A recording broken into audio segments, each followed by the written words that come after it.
Thank you, Tom. Very kind introduction, and my parents, who unfortunately are not here today and still alive, will be immensely proud of those remarks. My father himself was a diplomat for a number of years, and that's where I was born, in Mexico. Thank you again, Tom, for all you've done and your friendship.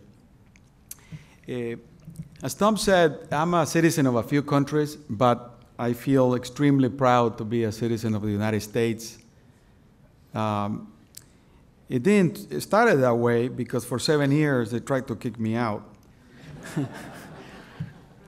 What Tom did not say was in '79 the revolution took place, and since I was born in Mexico and I was a diplomat and I asked for political asylum, the United States Immigration Service took the position that I had a second home, could go to live in Mexico. So I had to go to the Mexican consulate in Miami to a friend of mine and write me a one letter, only copied to me, declaring me persona non grata in Mexico. So I could send it to the Immigration Service.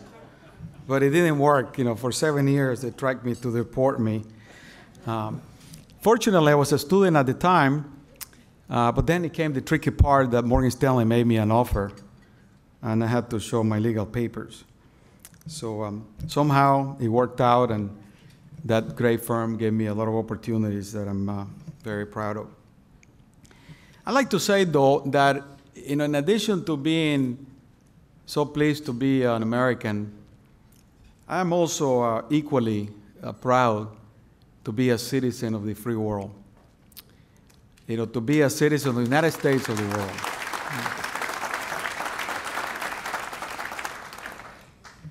As you can imagine, nowadays, with so many governments and so many regulations, so many different processes, procedures, one wonders the role of the nation state in a true global economy, and we're clearly witnessing that in the United States of Europe, ?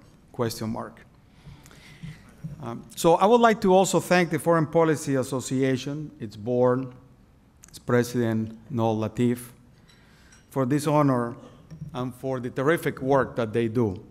I don't think there is a time that is more important than today for a lot of the efforts that they put in place and try to make all of us understand the community of nations and how we can relate to one another and prosper together. I'd like to congratulate my fellow co-honorees at MSCI. Sometimes we have a saying that this is being in company of extreme talent, and it gets scary. We got some very talented people here tonight. I'd like to acknowledge the presence and thank my dear wife, Alexia, sitting at the table, my son, Henry, for all their support, especially on those lonely days and nights in which I'm somewhere in the world visiting one of our offices or one of our clients. And there's so many of them that I'm starting skipping many countries nowadays. I'd like to accept this award and this medal tonight, not only because of my personal passion and work in globalization, but even more importantly, because of the tremendous achievements in globalization and in integration of the world of our company, MSCI. A few of my colleagues are here tonight, and they will understand what I'm going to say. 3 of my directors are here tonight, and therefore I gotta be in best behavior. Otherwise, it's gonna be a rocky board meeting coming up. I'm already persecuted by too many countries, so.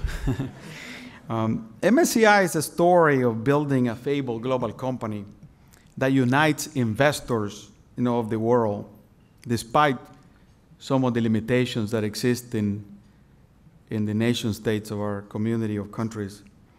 And I would like to tell you briefly how we built this global enterprise.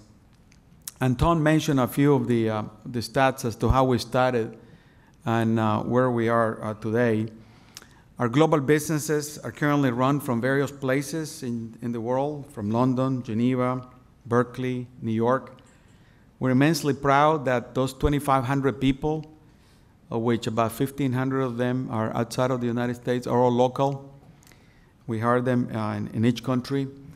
But the system that we've achieved to build this global expansion is something that I'd like to share with you briefly, because maybe it becomes an example of how we can knit together this ever-shrinking world. The first principle that we use is about our people and our work. We hire local professionals who are global citizens.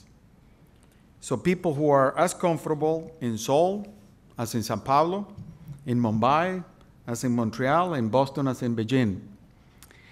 And sometimes, our people get carried away with this. In my last visit to our Monterrey office, that's Monterrey, Mexico, not California, the head of the office says to me, Henry, you got to understand that only English is spoken in the office. So I said, okay, no problem. So we get into a conference room. I'm supposed to give a town hall meeting. Everyone is Mexican. Everyone speaks Spanish. And I have to give the toast, and the whole presentation in English. So I said to them, no more globalization here. We got to practice our own language too. So some of our people, if you look at our Chinese in Beijing or in Shanghai, 25, 28, 30 years old, they might as well be in Berkeley, California, in Silicon Valley. Some of our people in Mumbai, building models or software, might as well be in London and the like. So those are the kinds of people we're looking for. And I know many of you also, aspire to do that. So we try to then put these people in global teams virtually and working on things simultaneously. So when we build a new index, it will be simultaneously built in Geneva, Hong Kong, and New York. A new piece of software simultaneously in Berkeley, Budapest, and Mumbai. And it gets very challenging, but I think we're all learning how to pull all of this together. The second principle that we use is about our clients. We focus very much on client needs that transcend borders, nationalities, countries, and the like. And sometimes it's not easy because, as many of you know who run regulated businesses, it's really a sophisticated process to try to extend to the global economy. But for us, a portfolio manager in Korea has similar needs to one in France. The Central Bank of Taiwan has similar needs to the Reserve Bank of South Africa. The Sovereign Wealth Fund of Norway, similar needs to the Abu Dhabi Investment Authority and the like. And it is when you go visit those places that you really see globalization working at its best in terms of how people look at the global village. The third and last principle is about our products. We're in the business of creating products that look at the world as one investment destination. We try to add a great deal of transparency to the investment process, and sometimes we get in trouble for that, especially on our governance entity, ISS. Right? These products unite investors in the world searching for investment opportunities in that one global village. Our indices of equity markets, 75 of them around the world, are used in similar ways in Beijing or in Frankfurt or in Boston. Our portfolio risk analytics are used in a similar way in Amsterdam, in Tokyo, or in San Francisco. So these three basic global-centric principles have shaped our culture, our mindset, and they have propelled enormous growth for our company. In 16 years, we've gone from $9 million in revenue to 900 and approaching $1 billion, hopefully this year or next. So our company is an example of what is possible to achieve in mining globalization. I know that there are many other constituents of the world that are afraid of it and may not be benefiting from it.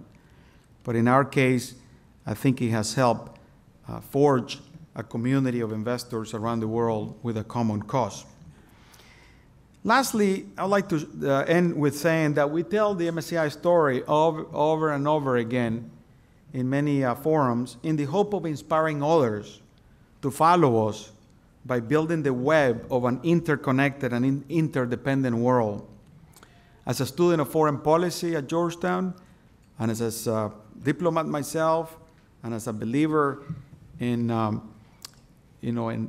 democracy, as a victim of communism, persecuted by communist people and the like, I have come to believe that to realize the dream of shared prosperity in the world and lasting peace in this United States of the world, we got to achieve a high level of globalization and interconnectivity to be able to prevent war and conflicts and other difficult things. Thank you very much. God bless America, and God bless the world.